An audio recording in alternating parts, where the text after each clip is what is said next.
Sir जो 3 dead body मिली है sir, 8 foot के गड्ढे के अंदर, क्या मामला है?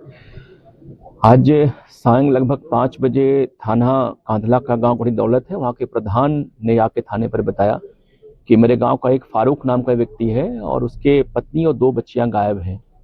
तत्काल हमारे चौकी इंचार्ज गंगेरू, हमारे एसएचओ कांधला सतीश मौके पे आए और फारूक जिसकी पत्नी और बच्चे गायब थे उससे उन लोगों ने सख्ती से पूछताछ की और उसने बताया कि मेरी पत्नी के साथ मैं और हमारे 5 बच्चे घर में रहते, बहुत गरीब मैं था और मैं होटल पे काम करता, रोटी बनाने काम करता था मैं।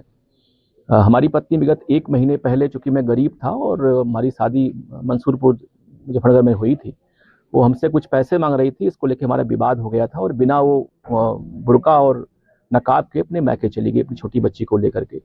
इस बात को लेकर काफ़ी परेशान था कि हमारी इज्जत चली गई और मैं जाके 1 महीने बाद अपनी पति को घर पे लेके आया यहाँ पे और तभी से मेरे मन में भाव जग गया कि लग रहा है इसका मामला कुछ और है और मुझे मेरी इज्जत अब नहीं करती है ये, और तभी मैंने इसको जान से मारने का प्लान बनाया। दिनांक 9-10 की रात्रि में लगभग 12 बजे हमारे 5 बच्चे सो रहे थे, तो मैंने पत्नी को चाय के बहाने उसको जगाया। जैसे चूल्हे पे आंगन में आई वो और मैं पहले से कट्टा लेके आया था और मैंने उसके पीछे से गोली बजा, उसकी तत्काल मौत हो गई। गोली की आवाज़ सुन के हमारी जो बड़ी बेटी जिसकी उम्र 14 साल थी वो भी उठ के चली आई, हमने उसको पीछे से गोली मारी, उसकी मौत हो गई। और उस गोली की आवाज़ को सुन के हमारी सबसे छोटी बेटी जिसकी लगभग 6 साल थी वो भी उठ के चली आई, हमने गला दबा के उसकी भी हत्या कर दी। और मैं प्लानिंग के तहत एडवांस में ही लगभग 6 दिन पहले अपने घर में ही शौचालय के गड्ढे के बहाने गड्ढा खुदवा रखा था और रात ही में मैंने इन तीनों डेड बॉडी को गड्ढे में डाल के दफना दिया और ऊपर से मिट्टी डाल दी। हमारे 3 अन्य बच्चे, जो 2 बेटे की बेटी थी, वो सोते रहे, वो जगे नहीं, इसलिए मैंने उनको कुछ नहीं किया। और बाद में बच्चों के जगने पर पूछते मैंने बताया कि तुम्हारी माँ को मैंने भेज दिया, कहीं अलग किराए के मकान पर रहती हैं, क्योंकि पूर्व में वो अपने मैके जा चुकी थी 1 महीने, तो बच्चे भी उनको लगा कि हाँ वो वहीं होगी इस समय, तो उन्होंने बहुत पूछताछ नहीं की। आज हमारी पुलिस ने, क्षेत्राधिकारी कहराना, हमारे एएसपी साहब से उन्होंने बातचीत मुझसे किया, उसने घटना स्वीकार कर ली। पुलिस को मौके पर ला के डेड बॉडी बरामद करा दे, डेड बॉडी निकल चुकी है इसमें। हम लोग डेड बॉडी को पीएम के लिए भिजवा रहे हैं और फारूक हमारे हिरासत, उससे हमारी डिटेल और पूछताछ हो रही है। उसने पूरी घटना कारित करना स्वीकार किया है।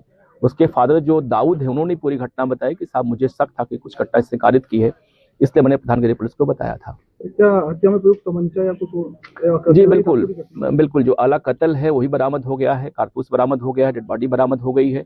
घटना का लगभग मोटिव भी क्लियर हो गया है इसमें। तो मुझे लगता कि एक झूठी शान के खातिर कि हमारी पत्नी बिना बुर्के के, बिना नकाब के चली गई, अभी पहला मोटिव तो यही निकला है, लेकिन और भी हमारी पुलिस इसमें बातचीत कर रही है, कहीं कोई और भी इसमें एंगल ना हो उसके पत्नी की हत्या का, इस बात को लेकर हमारी जांच इसमें चल रही है। कई दिन तक वर्क करता रहा, गड्ढा खुदवाया था। मैंने आपको बताया कि चूंकि इसकी पत्नी 1 महीने पहले ही इसे झगड़ के चली गई थी यहाँ से, और तभी से इसके मन में भाव जग गया कि इसको लौट के आने पर इसकी मैं हत्या करूंगा मैं। तो ये जाके कैराना से एक व्यक्ति से तमंचा परचेज करके ले आया था। ये घर में शौचालय के गड्ढे के बहाने इसने गड्ढा खुदवा लिया था और पत्नी के आने के 8 दिन तक इसने प्रतीक्षा किया और रात में मौका देखते जब इसके बच्चे सो गए तब इसने घटना कारित की, लेकिन दुर्भाग्य से इसके 2 बच्चे जग गए और अब घटना का भेद न खुले, इसलिए इसने दोनों बच्चों की इसने हत्या कर दी थी।